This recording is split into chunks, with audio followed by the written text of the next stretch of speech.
Hey folks, this is Mike Tango Whiskey coming at you with another video. This is my long promised video on friendship. How to make friends as a prepper. And I kind of don't feel qualified to make this video because I don't have very many friends. But today I'm going to make the case for a small number of very deeply loyal, trustworthy ride or dies. Okay? If you're new to the channel, welcome. This is the channel, the prepping channel for the 68%, those of us that live in the meaty part of that bell curve.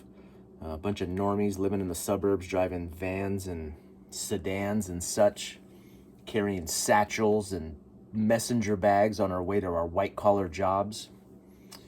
And if you're one of my loyal subscribers, welcome back. You guys know that I love you. But I love you like, what do I love you like? I love you like this bottle of mixed up bourbon. It's really pretty to look at. It's cool. It's unique and different. But the reality is every time I taste you, I get heartburn. I really don't know if I can drink you anymore.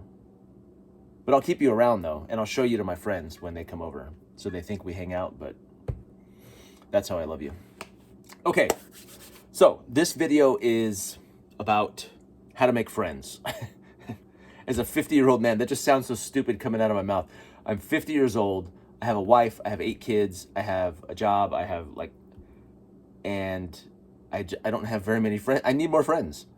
And this applies to prepping because in prepping, we talk about community. Well, to have a community, you have to have people that you're close with. And to have people you're close with, you have to be able to make friends, right? And I get the feeling that a lot of you are probably like me in the sense that you aren't very good at it, you don't have a lot of time to do it, and you just, especially at my age and my demographic, I just don't have very many friends. I feel like the younger generation's doing better because they have, their bro crew and all that. But I joined the military straight out of high school, so I don't really have any friends that have lasted through the decades,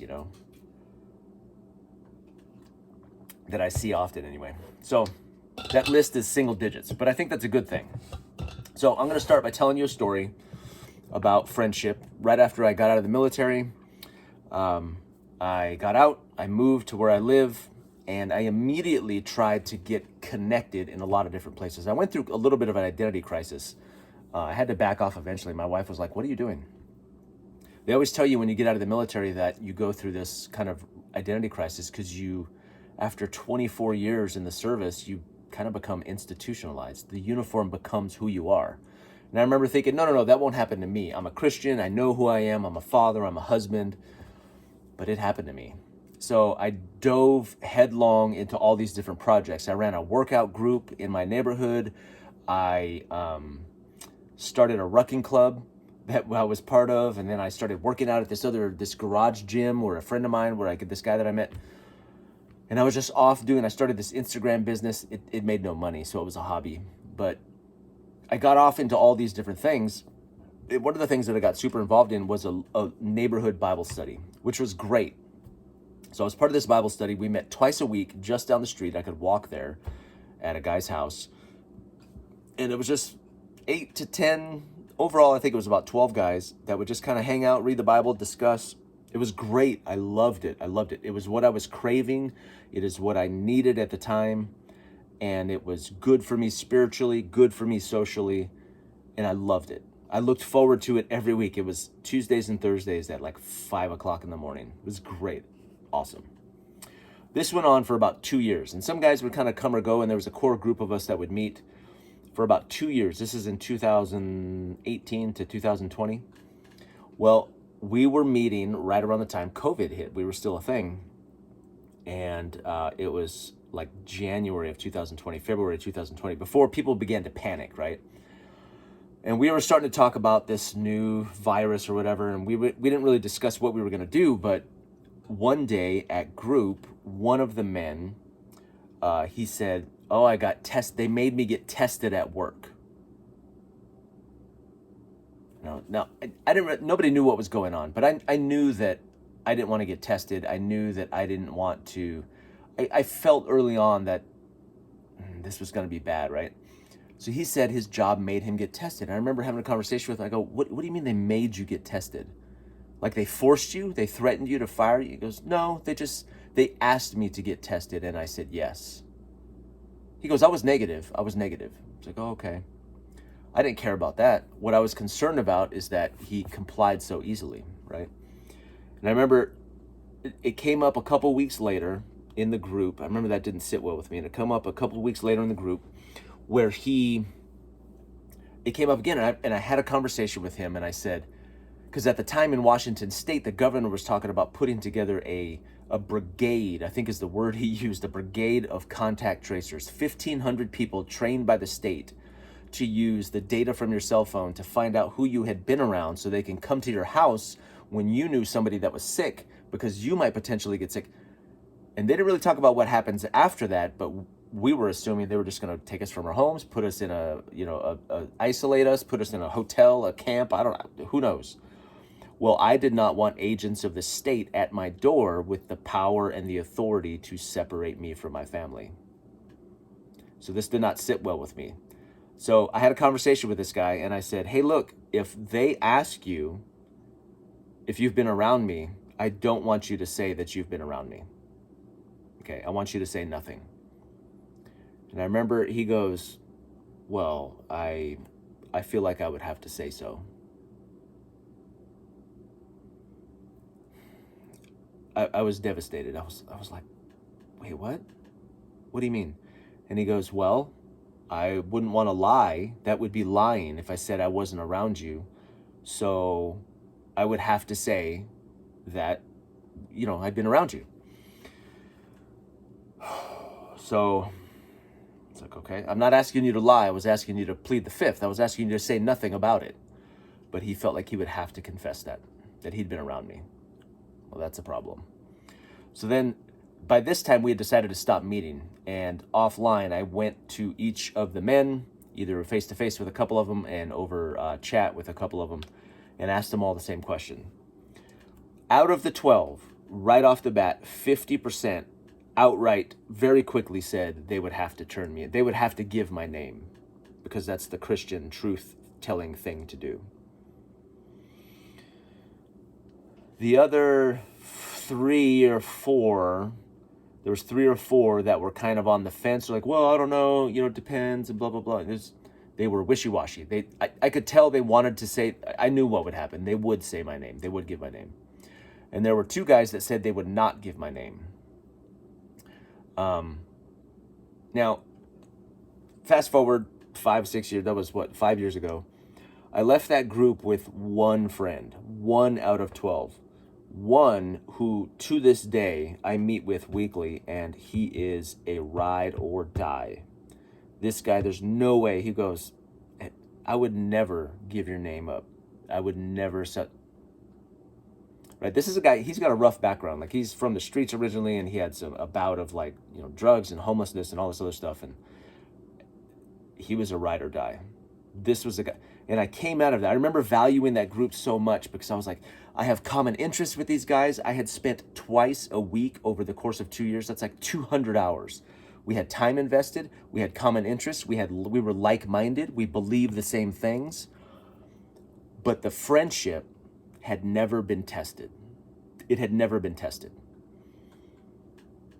So I had one guy come out of that turns out to be a ride or die. And he still is on my short list, my single-digit short list of people that I can call at 3 a.m., right? So that group fell apart. And I learned such a valuable lesson that time, I used to think if you invest enough time, the friendship will come. Time is not enough. I used to think that being like-minded and believing the same thing was what you needed. That's good, but that also is not enough. It's not enough. Time and common interests are not enough to get you to a place where you have those tight, loyal friends. I used to believe that. That is not true. It's not true. Okay, so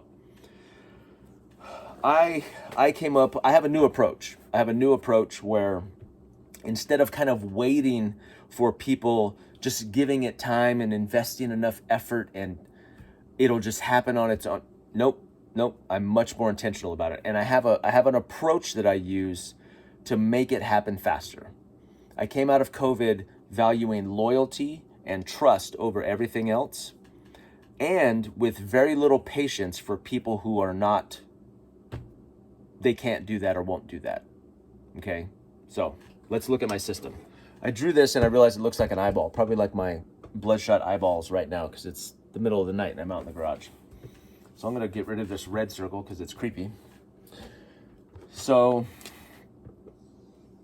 in here, this is your inner circle. Okay, this is the circle of trust. You remember from Meet the Fockers? This is the circle of trust. This is the goal. This is the ride or die circle right here. This is where you want people to be. These are people you can trust. They're loyal. I can send my family over to this guy's house, to these guys' house, and this is where you want to be. This is the goal, right?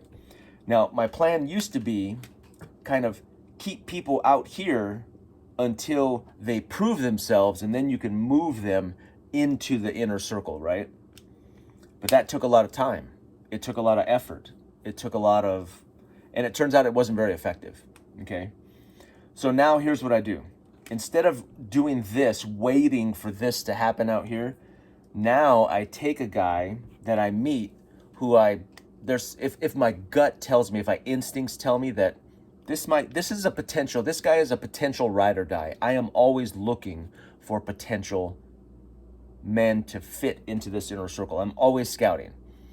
So rather than wait and hope and just all this stuff, I take this guy and I immediately, well, not that far. I immediately put him right here inside this circle, not this one. This is the goal, but this one, okay? This secondary circle. I don't know what to call this. I need a name for this. Maybe down below you guys can put a name for this. This is like the circle of fire, or the forge, or the crucible. I don't know, something cool. But the idea is this, okay? And I do this, and if I find a guy that I think fits the bill, I start getting some hints. I'm like, this guy might be a potential ride or die. I immediately move him to this area, and then there's some certain things that I do to see if he is inner sanctum potential, okay? So, 3 T's. There's 3 T's that I want to talk about. Rather than waiting, and I used to wait till people prove themselves trustworthy, and then I would trust them. I trust them right away. I fully trust them. I give them all the benefit of the doubt. I assume the best intentions. I assume they can keep a secret. I assume they think the way I do. I assume the relationship is already there. Okay? I trust them right off the bat. Now that's risky, but I will tell you it's faster. Okay? When I used to wait longer, like the 200 hours with this group of 11 weasels, right? It was a waste of my time. So now I just trust right away. I even do this on my job. My boss, I love my boss right now. Great boss. When she first hired me, I told her, I said, you get all of my trust. You get it all. I am giving all that I am and all that I'm capable of, I'm giving to you until you prove you're not worthy. Load them up. Trust them right away. Just give it all to them, okay? So that's the first thing I do. I trust them fully right from the start. The second thing that I do is I start giving them tasks. Normally, I would wait a long time to start asking a guy for stuff. Like, hey, could you do this? Could you do this? Would you mind doing this? Calling for favors or for not money, but maybe loans. Can you give me a ride to the airport? Can you help me move this couch? Right? Those are the classic, next level man stuff. Start doing that stuff right away. Do it right off the bat. Don't wait 6 months and then find out that he's not the kind of guy that wants to help or is able to help or is not very capable, right? I start burdening him with tasks very quickly. I start asking things of him very quickly to see how he reacts, okay? Now, it's not just one way. I do the same thing for him. Part of this trust is he knows I'm fully in on him too. I will do all the same things. All the things that I'm asking him to do, I will do in return. My time, my effort, my resources, okay? And the third thing, see if this will fit on here. The third thing that I start doing is I start testing him, okay? Now, what kind of tests should you do? The kind of tests you should do, die, fly. Got that little son of a mother. The way that you should test him is with information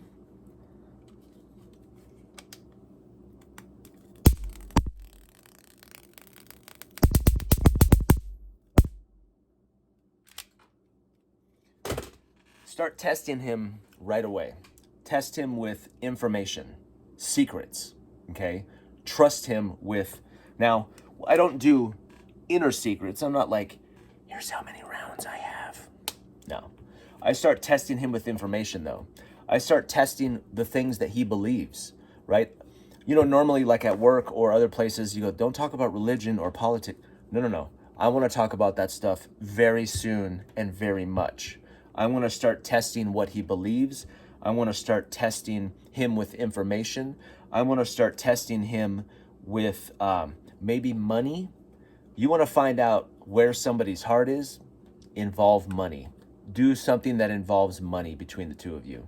You will discover things very, very quickly. Okay, it will save you time. So start testing them. And through these three things, by immediately and fully trusting, by starting to ask things of him, right?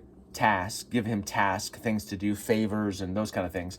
And then testing him with information, with money, maybe with some relationship stuff. You get to this place much, much faster. You will determine in months whether that person is somebody that you want to let inside of that inner circle, rather than wasting 2 years of your time and your emotions and your effort. Don't do that, okay? This is my methodology now. And I'll be honest, it's a little bit funner. I like treating new people like they're my best friend, like we're already close. I enjoy it. It's funner. It's a great relationship right from the start. Now, it is harsh when they let you down, and I will tell you, most of them will fail. Most people are not worthy of being in your inner circle. They're just not. They're not worthy of being there, okay? I just realized this. If this is a ring of testing, this should be in red, right? Like this is the testing realm. It's hurtful, but overall you have less time invested, right? So it's like getting your heart broken after a 5-year relationship, or getting your heart broken after like a 2-month relationship. It's easier. You move on quicker. You recuperate faster, right? So these are the 3 T's. These are the 3 T's that I would use, that I do use currently, to start vetting people for this inner group. I had a guy reach out to me kind of anonymously, but we've met a couple times talking about some of this stuff, and he was asking me these questions. And it's funny because he caught me off guard when he asked me the question. He goes, how would you vet people? And I realized this is kind of the thing that I do. This is what I do. I value loyalty and I value trust. How do I decide who those people are? I don't want to waste, I'm not sure we have 5 or 10 more years for things to stay normal. So how do you find people and begin to determine and vet whether or not they can be part of this, right? And when they're in here, maybe this is your MAG, this is your mutual assistance group, this is your SHTF crew, or whatever you want to call it, right? Because if you have people in here that you haven't done this, those people, they're gonna, some of them, if not most of them, are going to let you down. They're going to. You have to test it.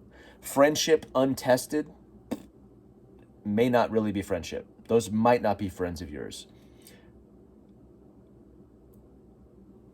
Faith that's untested is not faith. Discipline that's untested, right? Capability that's untested. You have to test people. You have to test them. I used to feel bad about that. Like, no, that's mean, that's judgmental, that's... I am so picky about who's in this inner circle that there's nobody there. there's so few people there. There's just a few, right? It's single digits of people. I had this conversation with my wife today. The people we trust our children with, it's less than 5. It's less than 5. The people you should have in your inner sanctum, it should probably be single digits. If you have I've got 20 close friends, I would bet half of those are not close. Not until you've hit them with the 3 T's, right? I pity the fool that doesn't use the 3 T's. So anyway, that's my story and that's my formula. This is my video on friendship. I think this is good advice for preppers. As preppers begin to think about community, to build a community, you need close relationships. To have close relationships, you need to be able to make friends. And I know you people don't have friends. I know you're like me and you have 4 people that you can call, maybe less, right? So anyway, this is Mike Tango Whiskey. It is late as crap and I'm going to get in trouble if my wife opens that door. So I am all clear. I will see you guys next time.